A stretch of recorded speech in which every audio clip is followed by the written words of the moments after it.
Okay, today I had this insight about the movie The Fifth Element. I've never quite thought of it this way before, so I've liked that movie for a really long time. And so I have an MA in English literature. I study archetypes. I study metaphysics and deconstruction and all kinds of things. So um, there's all kinds of wonderful things to say about that movie, but it just dawned on me today. That so toward the end of the movie, spoiler alert, if you haven't seen the movie and don't want a spoiler, don't listen to me. But okay, so at the end of the movie, we have the most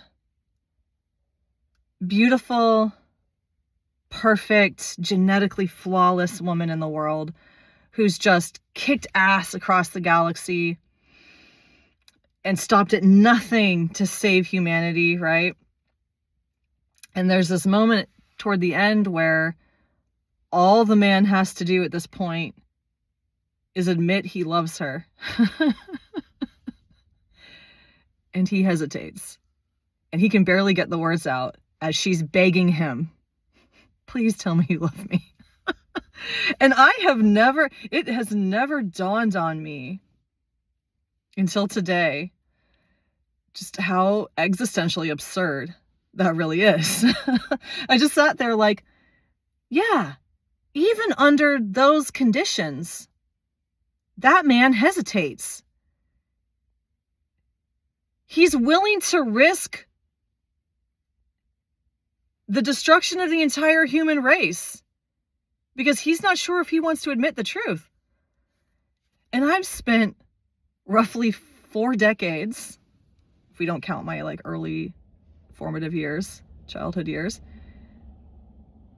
pouring everything into and making all this effort, right, to fix myself and to whatever, be good enough for a man to love me. What?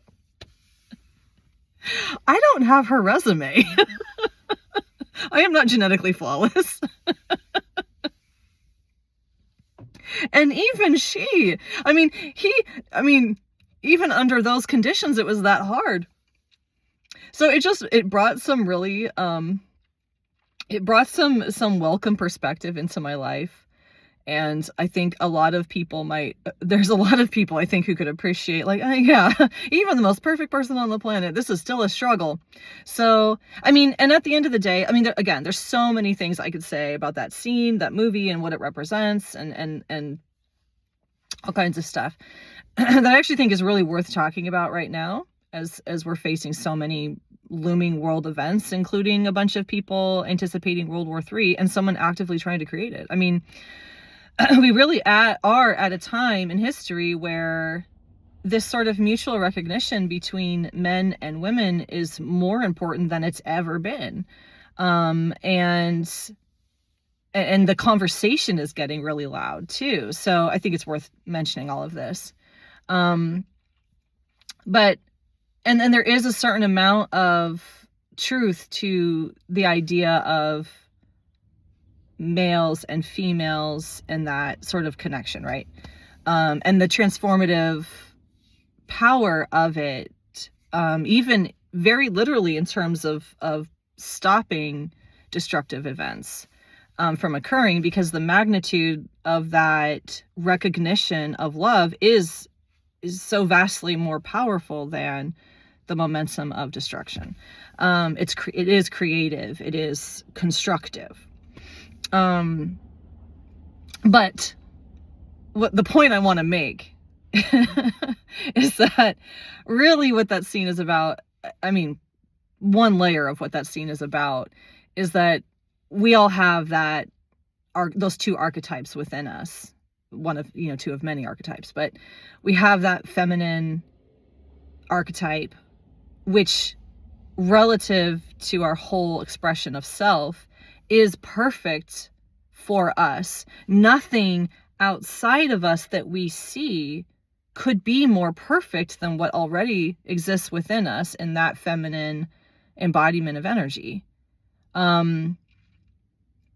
representing all kinds of things, including our desires, our interests, our passions, all of those things. Like, it is our unique access to the frequency that we really are. Nothing could be better than that. Nothing outside of you could be better than that. But we hesitate to accept ourselves. Like, we're literally the most perfect thing for ourselves ever. But we reject and neglect to embrace those energies within ourselves.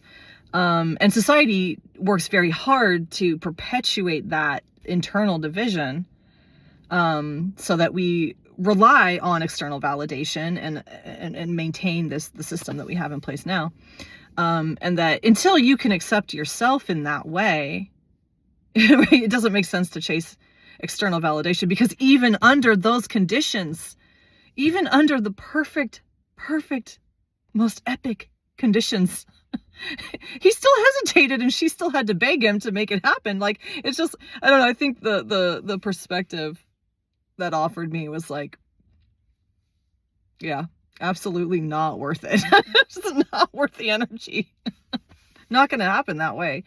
And I think it's like, I've been talking to a number of people recently who are increasingly concerned about, their employability, especially with rising economic costs and all kinds of things. The sort of trying to please potential employers and trying to build a sense of who you are in a way that you hope will be purchasable by someone who's willing to exchange for income, right? So that you can then live your life. I think to bring it back home to, you could be the most perfect candidate on the planet and there might still be hesitation, that it's really more about what makes you happy, and you say yes to you first, and you interview employers. And I know that's hard to say when you need to pay your bills and stuff, but the imagery in that movie demonstrates how that sort of internal union, that acceptance of who you are and what you really have to offer to yourself and others, is creative. It is where all your power really is. And it does bring about a shift in your circumstances, right? So, if you have this looming destructive ball of poverty, like threatening to crush you, just open that up within yourself and you can blast it out. Anyway, yeah, it was just funny to have spent, most of my teenage and 20s and 30s, and I mean, up until today, romanticizing that and just suddenly to flip that switch and be like, he still hesitated even under those conditions. What am I expecting from myself? That's ridiculous. Really need to reinvest my energy in a different way. Yeah, so I don't know. Hopefully that can be helpful for other people who are feeling like at the mercy of the economy and at the mercy of the social scene, and really feeling like their existence depends on external validation. Just, humans have a hard time accepting one another, so don't hold out for it. Just accept yourself first and move from there. And I think one step at a time, I think we could turn things around in a way that we maybe don't believe we can right now.